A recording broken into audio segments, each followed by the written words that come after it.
खुदाम यीशु मसीह के जिंदा जलाली और बाबरकत नाम में आप सबको सलाम। मेरा नाम पादरी शर्जील मनोवर है।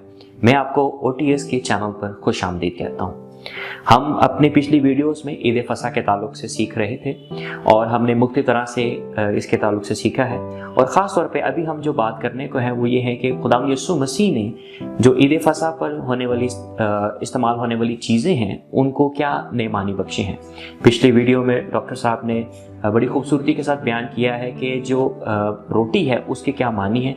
अभी हम उनसे पूछेंगे कि जो प्याला जिसका जिक्र मत्ती की मार्फत लिखा गया इंजीली बयान उसका 26वां बाब 27वीं आयत से लेकर 29वीं आयत के अंदर इसका जिक्र आता है, उसको मसीह ने क्या नए मानी बख्शे हैं और किस तरह से ये आज हमारे लिए अहमियत रखती है। तो डॉक्टर साहब, हम आपको खुशामदीद कहते हैं और हम चाहेंगे कि प्लीज़ आप इस बारे में हमें सिखाएं। Thank you. जैसे मैंने पहली वीडियो में जिक्र किया कि 4 प्याले थे जिसमें अंगूर का रस, अंगूर का शीरा जो था वो डाला जाता था, लेकिन हर एक जो प्याला है वो किसी की नुमाइंदगी करता है। तो अगर आप देखें कि आप खरूज की किताब उसका 6वां बाब और उसकी 6वीं और 7वीं आयत, तो वहाँ पर 4 वादे हैं, प्रोमिसेस हैं, देयर आर 4 प्रोमिसेस। तो हर प्याला जो है वो एक जो वादा है उसकी नुमाइंदगी करता है। जैसे कि जो पहला प्याला है वो इस बात की नुमाइंदगी करता है कि मैं तुमको मिस्रियों के बोझों के नीचे से निकालूंगा। तो अगर अंग्रेजी का ट्रांसलेशन देखें तो वो यह कि I will bring you out, मैं तुम्हें निकाल लूँगा उनके बोझों से, उनकी गुलामी से। तो जब वो पहला कप पीते तो इसके साथ ये वादा जो है उसको वो याद करते थे। उसके बाद जो दूसरा प्याला है उसके साथ दूसरा जो वादा जुड़ा होता था वो ये है कि मैं तुमको जो है वो उनकी गुलामी से क्या करूँगा, आज़ाद करूँगा। आई विल फ्री यू, मैं तुम्हें आज़ाद कर दूँगा, मैं तुम्हें बिल्कुल जो है वो फ्री करूँगा तो उनकी गुलामी से। तो जब दूसरा कप जो था उसके साथ ये वादा था, पहले के साथ था I will bring you out, मैं तुम्हें निकालूंगा, दूसरा था आई विल फ्री यू, मैं तुम्हें आज़ाद करूंगा। और तीसरा जो प्याला था वो तीसरे वादे की जो है वो नुमाइंदगी करता है, और उसमें ये था कि मैं तुमको रिहाई दूंगा और उनको जो है किस तरह से उनकी अदालत करूंगा। तो इसमें जो अंग्रेजी की ट्रांसलेशन है वो बड़ी खूबसूरत है कि आई विल रिडीम यू, मैं तुम्हें क्या करूंगा, रिहाई दूंगा। और चौथा जो कप है उसके साथ जो वादा था वो ये था कि मैं तुमको ले लूंगा कि तुम मेरी कौम बन जाओ और मैं तुम्हारा खुदा हूँ। अंग्रेजी में है कि I will take you as my own people, तुम मेरे लोग होगे, and I will be your God, मैं तुम्हारा खुदा हूँ। तो ये 4 प्याले जो थे इस बात की जो है वो इन 4 वादों की नुमाइंदगी करते थे जब वो ईद फसा पर इन प्यालों को जो है वो लेते। लेकिन जब हम मत्ती के इंजीली बयान में पढ़ते हैं तो वहाँ पर लिखा है फिर प्याला लेकर शुक्र किया। अब हमारे सामने ये सवाल उभरता है कि कौन सा प्याला, पहला, दूसरा, तीसरा, चौथा, कौन सा प्याला? तो लगता है कि इस पॉइंट पर खुदावंद ने ये जो है वो तीसरा प्याला जो है वो लिया और इसको जो है वो लिया, क्योंकि इसके साथ जो वादा क्या है, आई विल रिडीम यू, मैं तुम्हें जो है वो क्या करूँगा, रिहाई दूंगा, तुम्हें जो है वो बचा लूँगा, निजात बख्शूँगा। और इस प्याले को खुदावंद ने लेकर जो है वो इसके लिए इसका शुक्र किया, और शुक्रगुजारी के लिए भी वो वही दुआ एक तरह की होती थी कि खुदावंद खुदा, तू जो कायनात का जो बादशाह है और तू जो अंगूर का जो फल है उसको जो है वो पैदा करता। तो ये उनकी एक लिटर्जी थी, एक दुआ थी जो वो पढ़ते थे हर प्याले के साथ। लेकिन खुदावंद ने जब इस प्याले को लिया तो उसने जो अल्फाज जो है वो बोले हैं वो बड़े ही उन शागिर्दों के लिए जो उस वक्त बतौर यहूदी उसके साथ बैठे हुए थे, ये भी उनके लिए बड़े हैरत अंगेज थे, सरप्राइजिंग थे।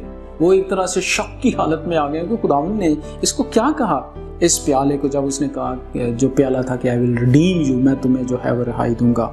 और फिर खुदावंद ने जो अल्फाज बोले हैं वो ये है, क्योंकि ये मेरा वो अहद का क्या है, खून है जो बतेरों के लिए गुनाहों की माफ़ी के लिए बहाया जाता है। तो अगर आप देखें कि ये 3 फ्रेजेस हैं, 3 जो है, अगर हम इसको, पहला ये है कि ये मेरा वो अहद का खून है पहला, और दूसरा जो है वो ये है कि इस बतेरों के लिए ये जो है वो बहाया गया है, और तीसरी उसकी फ्रेज है कि गुनाहों की माफ़ी। इसको हमें पुराने अहदनामे की ही तनाज़ुर में देखना चाहिए, तो फिर हम इनको बेहतर तौर से खुदावंद के अल्फाज को समझ सकते हैं। पहला ये है कि जब उसने कहा कि ये मेरा वो अहद का खून है, तो इसको अगर हम समझना चाहते हैं तो फिर हमें जो है वो खरूज 24वां बाब जो है उसकी 6ठी आयत से लेकर 11वीं आयत को देखें, तो उसके कॉन्टेक्स्ट में जो है वो हमें इसको जो है वो देखने की ज़रूरत है कि वहाँ पर क्या है कि मूसा जो है, बनी इसराइल जो है वो मुल्क मिस्र से निकल कर सीना के बियाबान में आए, और वहाँ पर खुदा ने कोई सीना पर जो है वो बुज़ुर्गों को बुलाया, और उनसे पहले यानी जो मूसा है उसने क्या लिया, एक कुर्बानी ली, उसको जो है वो कुर्बान बरा जो है वो ज़बह किया गया, उसका खून लिया, और आधा खून उसने लेकर किस पर छिड़क दिया, उसने मज़बा पर छिड़का। अब मज़बा पर छिड़कने का क्या मकसद है? ये है खुदा की नुमाइंदगी कि ये जो अहद खुदा उनके साथ, उसमें एक पार्टी खुदा है, खुदा उनके साथ जो है वो अहद बांध रहा है, तो उसने मज़बे पर छिड़कने का है कि ये खुदा की नुमाइंदगी करता है। लेकिन फिर दूसरा जो उसका आधा हिस्सा था, उसको क्या लिया कि वो खून लेकर उसने लोगों पर स्प्रिंकल किया, उन पर छिड़क दिया। यानी इस अहद में अब दूसरी पार्टी बनी इसराइल है, यानी खुदा और बनी इसराइल के दरमियान ये अहद है, और खून इसकी जो है वो एक तरह का निशान है, एक नुमाइंदगी जो है वो कर रहा है कि ये अहद बांधा गया। लेकिन इस 24वें बाब को जब हम पढ़ते हैं तो इट्स वेरी इंटरेस्टिंग कि उन्होंने क्या किया कि जब वो खुदा ने मूसा, हारून और उसके साथ 2 और बुजुर्गों का जिक्र है, और फिर 70 बुजुर्गों को क्या बुलाया, कोई सीना पर ऊपर बुलाया, और वहाँ पर अगर हम देखें तो उनको जब उनको ऊपर बुलाया गया तो बनी इसराइल ने क्या किया, उन्होंने खुदा को देखा और खाया और पिया। ये जो बात है इट्स वेरी इंटरेस्टिंग कि वो उन्होंने कोई सीना पर खुदा को जो है वो देखा, और साथ ये है कि उन्होंने they ate and they drank in the presence of God, खुदा की जो है हजूरी में उन्होंने जो है वो खाया और पिया। और यहाँ पर हम देखते हैं कि जब अगर हम इसको खरूज 24वें बाब के तनाज़ुर में इस प्याले को, जो खुदावन ने जब कहा कि ये खुदावन, वहाँ पर जो वर्ड है वो वहाँ पर ये उस अहद का खून है, खरूज 24वां बाब एग्जैक्टली जो वो वर्ड है, लेकिन खुदावन ने यहाँ ये अहद की बजाय उसने कहा ये मेरा वो अहद का खून है, माई। यहाँ पर खुदावन ने जो है वो वर्ड्स यूज किए कि this is the blood of the covenant जो है वहाँ पर है, लेकिन खुदावन ने कहा कि this is my blood of the covenant. अब शागिर्दों के लिए ये बहुत ही हैरान कुन थी, लेकिन यकीनन वो बतौर यहूदी खरूज 24वां बाब उनके कानों के अंदर उसकी जो गूंज थी वो थी कि वहाँ पर हमें मिलता है कि किस तरह से खुदा की हजूरी में उन्होंने खाया और पिया, और किस तरह से ये अहद जो है वो खुदा और बनी इसराइल के साथ, और खुदा ने कहा कि ये वो अहद जो है मैं तुम्हारे और अपने साथ जो है वो बांधता हूँ कि अब जो है तुम मेरे हो, और इस अहद में जो है तुम किस तरह से मुझसे जो है वो बिलोंग करते हो। और मैं ये सोच रहा था कि शागिर्द खुदावंद यीशु मसीह की क़यामत के बाद जब इस तनाज़ुर में देख रहे होंगे तो उन्होंने कहा कि हाँ, उस वक्त मूसा, हारून और 70 बुजुर्गों ने जो है वो खुदावंद की प्रेजेंस में खाया, लेकिन यहाँ तो लिटरली हमने खुदावंद से लेकर खाया। उसकी प्रेजेंस में जो है, उससे ना सिर्फ उसकी प्रेजेंस थी बल्कि उसके साथ हमने खाया। खुदावंद उस जो है वो फसा में, उस खाने में जो है वो शरीक है, और हमने उससे लेकर जो है खुदावंद वहाँ पर खुद मौजूद है। ये उनके लिए माइंड ब्लोइंग था। उनके एकदम से कह सकते हैं कि सारे जहन के जो दरवाजे हैं जो बंद थे वो खुल गए होंगे कि ये कौन है जिससे हमने लेकर जो है वो खाया है, और ये वो अहद बांध रहा है कि उसके साथ जो है, जिस तरह खुदावंद ने कहा जैसे कि ये मेरा वो अहद का खून है, कि जो उनके लिए यकीनन खुदावंद यीशु मसीह अपनी कुर्बानी का यहाँ पर जो है वो जिक्र करता है। अगर हम खरूज 24 बाब के तनाज़ुर में देखें तो वहाँ पर हमें ये चीज़ें, इन चीज़ों का कॉम्बिनेशन मिलता है। क्या है? कुर्बानी, कि वहाँ पर बरा जो है वो कुर्बान हुआ है, दूसरा है खून, ब्लड है, और तीसरा है अहद, कॉवेनेंट है, और फिर उसके बाद खाना है। खाना कहाँ? किसकी प्रेजेंस में? खुदा की प्रेजेंस में। ये सारा का सारा कॉम्बिनेशन हमें जाकर हम वहाँ पर जो आखिरी फसा है जो खुदावंद ने अपने शागिर्दों को उसमें जो है वो देखते हैं। तो ये उसका जो है वो पहला हिस्सा है। दूसरा जो हिस्सा हम देखते हैं कि वो है बतेरों के वास्ते। अब ये भी पुराने अहदनामे के तनाज़ुर में हमें इसको देखने की ज़रूरत है। ये जो ओल्ड टेस्टामेंट का कौन सा हिस्सा है? अगर आप यशायाह 53वां बाब पढ़ें तो वहाँ पर ये फ्रेज़ हमें जो है वो मिलती है अंग्रेज़ी में, poured out for many, बतेरों के वास्ते जो है वो ये बहाया जाता है। तो अगर आप यशायाह 53वां बाब बहुत मशहूर है, बहुत ज़्यादा, खासकर ईस्टर और गुड फ्राइडे के मौके पर बहुत ज़्यादा इसको जो है वो पढ़ा जाता है। लेकिन अगर आप यशायाह 53वें बाब को खासकर उसकी 12वीं आयत को जो है वो देखें तो वहाँ पर हमें ये मिलता है कि ये जो दुख उठाने वाला खादिम है, सफरिंग सर्वेंट है, ये अपने गुनाहों के लिए जो है वो नहीं जो है वो कुर्बान हो रहा, दुख नहीं उठा रहा, बल्कि क्या है? दूसरों के लिए, हमारे गुनाहों के लिए। यशायाह का ये बहुत बड़ा एम्फसिस है और इसको हमें समझने की ज़रूरत है कि यशायाह क्या कहता है। और ख़ासकर 12वीं आयत देखें तो वहाँ लगे, क्योंकि उसने अपनी जान मौत के लिए उंडेल दी और वो खताकारों के साथ शुमार किया गया, तो भी उसने बहुतों के गुनाह उठा लिए और खताकारों की जो है वो शफायत की। किन के गुनाह? गुनाहगारों के, अपने गुनाह नहीं, दूसरों के गुनाहगारों के जो है उसने गुनाह जो है वो अपने ऊपर जो है वो उठा लिए। और ये जब खुदावंद ने ये कहा कि बतेरों के वास्ते, तो इसमें वो शागिर्द भी हैं उसके कि तुम्हारे वास्ते, और उसके बाद जो ईमान के साथ इस कुर्बानी पर, उसके खून पर जो है वो तकिया करेंगे, उस पर ईमान लाएंगे, उन सब के गुनाहों के लिए जो है ये बहाया जाता है। तो खुदावंद ने जब यशायाह 53वें बाब के तनाज़ुर में हम इस फ्रेज़ को देखते हैं तो बतेरों के वास्ते, तो शागिर्दों के कान जो है वो खड़े हो गए होंगे कि ये तो अपने गुनाहों की बात नहीं, बल्कि हमारे गुनाहों के लिए, इंसानों के, दूसरे इंसानों के गुनाहों के लिए उसने अपनी जान और अपनी जो है वो अपना खून जो है वो बहाया है। ये सलीब की बरकत है।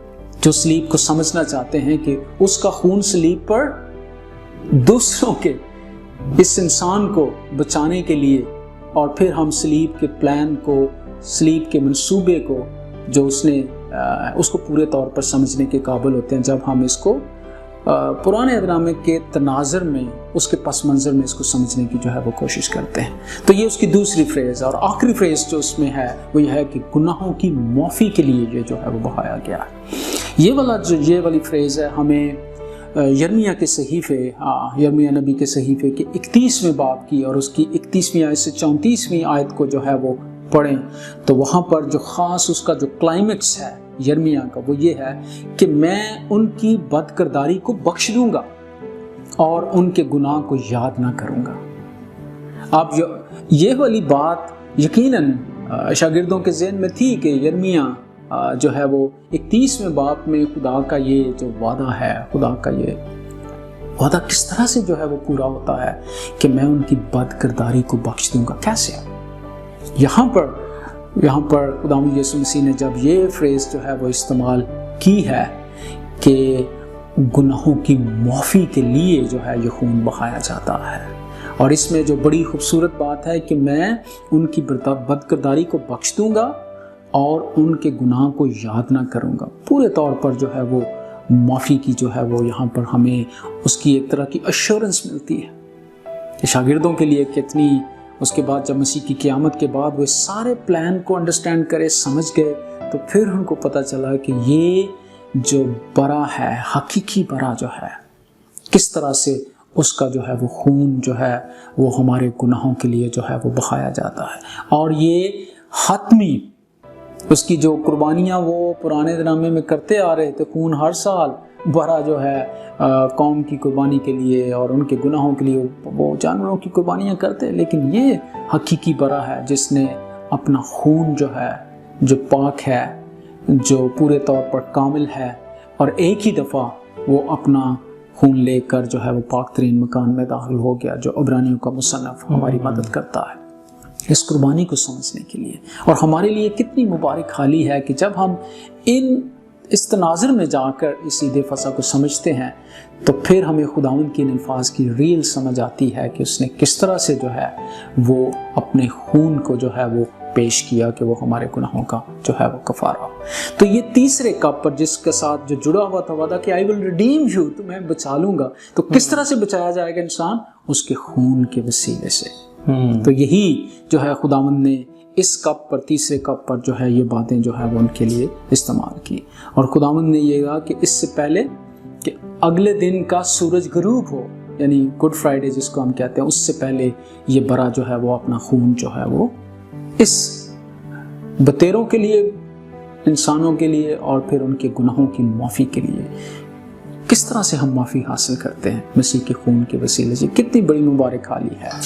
اور آخر میں یہ کہنا چاہتا ہوں کہ چوتھا کپ جو ہے جس کے ساتھ یہ وعدہ تھا کہ میں تمہارا خدا ہوں گا اور تم میرے لوگ ہوگے. I will be your God and you will be my people. تم میرے لوگ ہوں گے. اور یہ چوتھا کپ ہے، اور لگتا ہے کہ خداوند نے یہ والا پیالہ جو ہے اس کو ریفیوز کیا، اس کو پیا نہیں. کیونکہ اگر آپ اس کی جو ہے 29ویں آیت میں پڑھیں تو اس میں یہ لکھا ہوا ہے کہ میں تم سے کہتا ہوں کہ انگور کا یہ شیرہ پھر کبھی نہ پیوں گا. تو لگتا ہے کہ یہ والا جو چوتھا کپ ہے خداوند نے اس کو جو ہے ڈکلائن کیا ہے، اس کو ریفیوز کیا ہے، اس کو پیا نہیں. اس نے کہا کہ اس دن تک کہ تمہارے ساتھ اپنے باپ کی بادشاہی میں نیا نہ پیوں. ہم اس کو کہہ سکتے ہیں کہ یہ فیوچر بینکویٹ ہے جب ہم سب خدا کی بادشاہی میں جو ہے وہ حاضر ہوں گے. خداوند نے ایک فیوچر کی ہوپ ان کو دی کہ یہ والی جو امید ہے، ہم اس وقت جب دوبارہ اکٹھے ہوں گے خداوند کے ساتھ اس کی ضیافت میں، تو پھر ہم اس پیالے میں جو ہے وہ شریک ہوں گے جب وہ ہمارا خدا ہوگا. اور اگر آپ مکاشفہ کی کتاب اور اس کا خاص کر 21واں اور 22واں باب کے خدا اپنا خیمہ، خداوند جو اس کا خیمہ اپنے لوگوں کے درمیان ہوگا، تو یہ جو ہے وہ بڑا بینکویٹ جو ہے، بہت جو ہے وہ بڑی بھیڑ، نہ صرف شاگرد بلکہ اس کے تمام ایماندار جو مسیح پر ایمان رکھتے ہیں، ان کے لیے یہ فیوچر امید ہے کہ ہم اس میں شریک اور اس کی بادشاہی میں شریک ہوں گے اور اس کے ساتھ اس کو سیلیبریٹ کریں گے. کتنی بڑی جو ہے وہ اس فصح کی ہمارے لیے جو ہے وہ امید ہے. تو آج جب ہم اس فصح کو خاص کر پرانے عہدنامے کے تناظر میں اور کس طرح سے خداوند نے اس کو جو ہے وہ نئے معنی دیے، جب ہم ان کو سمجھتے ہیں تو ہمارا دل شکر گزاری سے جو ہے وہ بھر جاتا ہے کہ کتنی بڑی قربانی میرے خداوند نے اور جو ہے وہ دی ہے. اور اسی لیے جب پالوس رسول بھی کہتا ہے کہ ہمارا بھی فصح جو ہے وہ ابھی قربان ہوا ہے، وہ بھی عید فصح پر جو ہے وہ مدد کرتا ہے کرنتھیوں کے خط میں کہ ہمارا بھی فصح جو ہے وہ ابھی قربان ہوا ہے. یعنی وہ مسیح کی قربانی کو جو ہے وہ یاد کرتا ہے اور اس کو بتاتا ہے کہ عید فصح پر یہ جو برا، حقیقی برا ہے، کامل برا ہے، جس نے تمام دنیا کے انسانوں کے گناہوں کے لیے اپنی جان دے دی ہے، اس کو ہم جو ہے وہ اس فصح میں جو ہے وہ سمجھتے ہیں. امید ہے کہ آپ اس باتوں کو جب سمجھ پاتے ہیں تو پھر آپ خداوند کے لیے شکر گزاری کر سکتے ہیں. God bless you. ہم خدا کی شکر گزاری کرتے ہیں. بہت بہت شکریہ ڈاکٹر صاحب، آپ نے اپنا قیمتی وقت دیا، اور خاص طور پہ ہمارے تمام ویورز کے لیے کہ وہ ان باتوں کو سیکھیں. اور عید فصح جس کو آخری فصح کے نام سے بھی جانا جاتا ہے، بچپن سے، شروع سے، کئی سالوں سے اس کے بارے میں سنتے آئے ہیں، دیکھتے ہیں، اس میں شامل ہوتے ہیں. لیکن میں یہ سمجھتا ہوں کہ یہ پہلی دفعہ ایسا موقع ہے کہ ہر ایک پوائنٹ کو، ہر ایک بات کو بڑی تفصیل کے ساتھ آپ نے بیان کیا ہے. اور خاص طور پہ اگر ہم غور کریں تو انہوں نے بتایا کہ کس طرح سے عید فصح جو ہے وہ منائی جاتی ہے اور کون کون سے انگریڈینٹ اس میں استعمال ہوتے ہیں، پھر ہر انگریڈینٹ کا کیا مطلب تھا، اور پھر اس کے ساتھ ساتھ خاص طور پہ انہوں نے بتایا کہ مسیح نے عید فصح کو کیا نئے معنی بخشے ہیں، اس روٹی کو کیا نئے معنی بخشے ہیں، اس پیالے کو کیا نئے معنی بخشے ہیں، اور کس طرح سے آج وہ ہمارے لیے فائدہ مند ہے. امید کرتے ہیں کہ یہ ساری ویڈیوز، یہ ساری معلومات آپ کے لیے بہت زیادہ فائدہ مند بنے گی، اور امید کرتے ہیں کہ آپ کے لیے بہت زیادہ برکت کا وسیلہ بنے گی. ہماری پوری OTS کی ٹیم کی طرف سے، تمام سٹاف کی طرف سے، تمام OTS کے اسٹوڈنٹس، ٹیوٹرز کی طرف سے آپ کو عید قیامت المسیح بہت بہت مبارک ہو. خدا آپ سب کو بڑی برکت بخشے. آمین.